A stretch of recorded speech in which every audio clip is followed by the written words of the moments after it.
is Arthell Isom. I'm the CEO at Shtajio, and I'm also the art director here. Shtajio is a 2D animation studio based out of Tokyo, Japan. Most of our content is within the medium of anime. I first became a fan of anime around the last year of high school. And at that time, anime wasn't regularly shown on TV like how it is now. There was a program on TV called Anime Unleashed, I think, and that was the first time they started showing Japanese anime during the summer. And the first anime that I had seen, actually I don't know if it was the first that I seen, but it was the one that stuck with me the most, and that was Ghost in the Shell.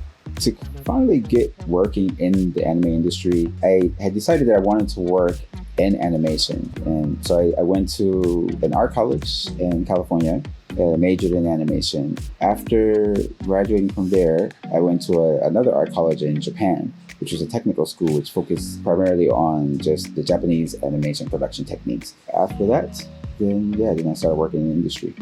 I definitely was more drawn to the creative aspect of art, right? Like kind of coming up with my own ideas and then trying to realize them from a very young age. So as I grew up, I always sought out the path to help me to cultivate that more and more. Yeah, I think that's why I became an art director and I enjoy it.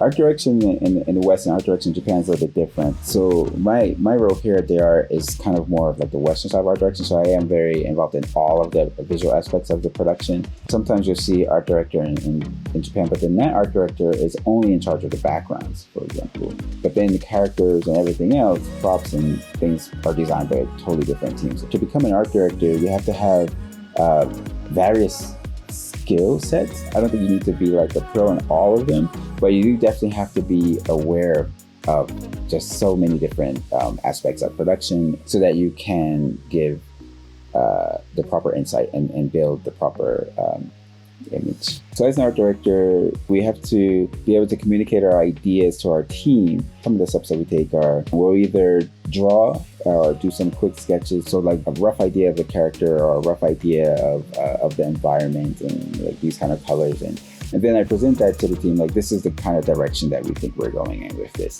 Then we split up the aspects, right? So the prop designers, the mechanical designers, they're a separate team. The character design, it's a separate team. They'll present a number of ideas and a number of designs, and then we'll go through them and see which ones closely matches the concept that I had the most. When it comes to background art in particular, the process is kind of similar to the rest of character design and things like that. But I guess there are two stages. Like there's the world design stage where we're trying to envision just what the world looks like. That really is just the actual technical design of the world and the architectural design of the world. And once we've figured out the architectural feel and look of the world, then we move into the actual color.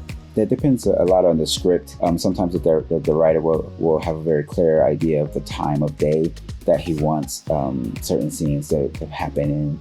We'll then think about the mood of the scene, what's happening in the scene, and then we'll present a few different color keys. If we were to get a production and say this one takes place in New York City, for background artists, generally always start with the sky, and then after that we lay down like a rough value color of everything that we can see. This part is actually called the Shtajio.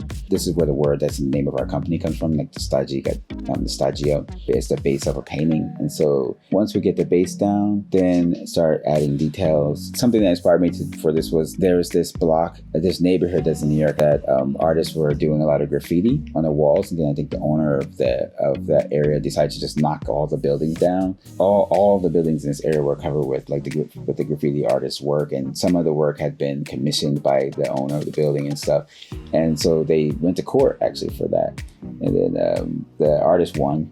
He was like this very like multi-million-dollar settlement. It was crazy. So I thought that was interesting. See, so for our fans, if we have any fans, it's like I do appreciate it when like fans and things just say that we help them to kind of see themselves in this space, and I think that anime is accessible to everyone, but not only can it be accessible through like a fan, perspective, but you can also be a creator as well. And I hope that by us being here, that we're kind of a small representation of that. I'm Arthell Isom. Thank you again, Crunchyroll, for having me. And for all of our fans, please keep following us. Follow Shtajio, follow our social media for more updates.